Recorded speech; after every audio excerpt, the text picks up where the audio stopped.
Seoul City stressed importance of urban gardens amid climate crisis.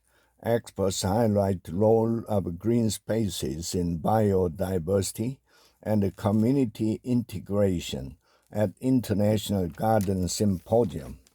To truly increase biodiversity and introduce more species, it's crucial to use plants from different parts of the world, including Eastern Asia, Korea, and Japan. The Seoul Metropolitan Government hosted the 2024 International Garden Symposium on Friday, focusing on the role and the importance of urban gardens in combating the escalating climate crisis, a suspected source of extreme weather conditions like the recent unprecedented heat wave. Held under the themes of resilience with gardens and gardens for all. The event had brought together around 300 participants, including 6 leading domestic and international experts, as well as officials from related organizations. Seoul Mayor Oh outlined his ambitious vision to transform the city into a vast urban garden.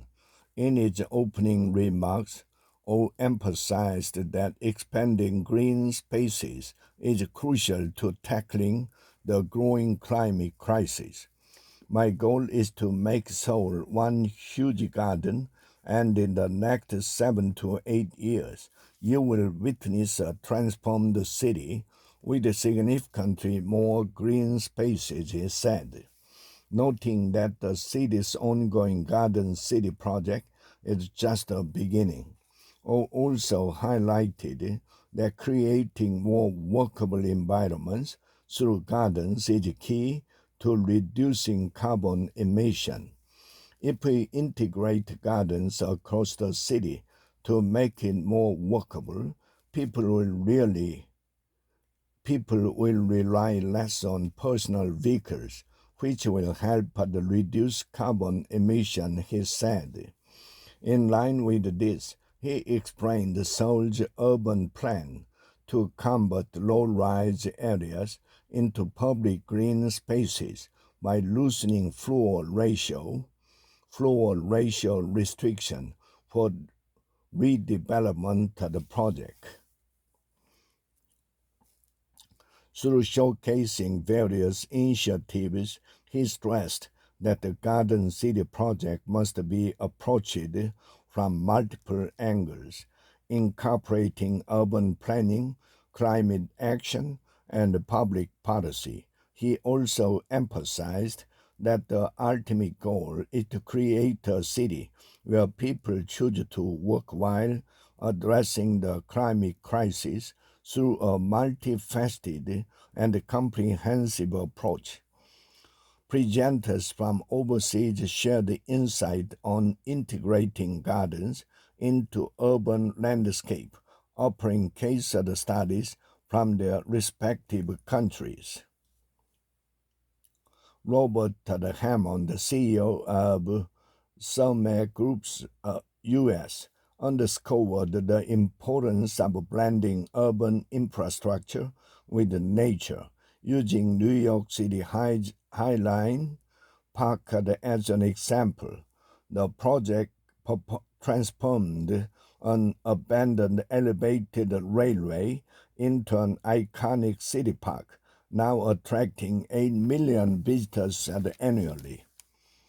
H explained that beyond the environmental restoration, integrating infrastructure with nature fosters social and cultural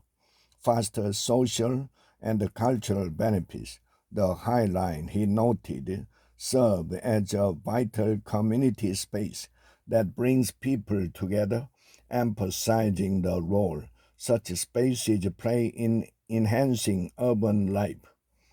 Ma, former National Development Minister of Singapore and the current president of Summit Group Asia, emphasized the importance of water resources alongside the green spaces, citing Singapore's gardens by the Bay as an example, a project he spearheaded during his time as minister.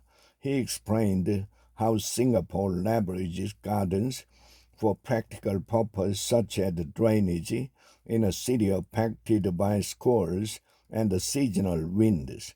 He noted that in the face of the climate crisis, urban gardens must serve both the aesthetic and functional roles to help cities adapt to environmental challenges.